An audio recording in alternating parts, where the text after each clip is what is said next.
Bütün dünyadaki Uygurlarım yaxshimsizlar. Elimdeki Türkiye'ninki yerlik aeroplanı, yani Türkçari Gökbey. Yani bizim kök bayrağımızın rengi kılıngan, hem karşısında ayada tam bizden bayrağımızda Gökbey otursa da. İnşallah bunun da dünyaya bir mesaj var arkadaşlar.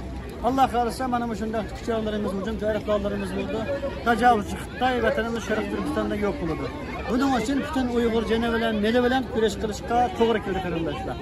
Biz Uygurlar kılanmayımız emas, kılalayımız. Abiyatın bir videoda mı dedim?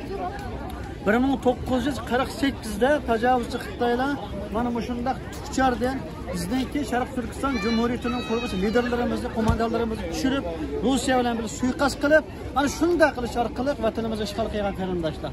Demek 1948'de Uygurları Türkçar bakın karındaşlar.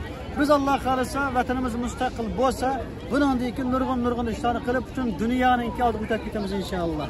Mel eğer sanat, mel yenik sanat, bütün terakkiyat, ilimde, marifette. Bütün karındaşlarımız Uygur millet ulaştıklarında özümüz için eyle. Esselamu Aleyküm.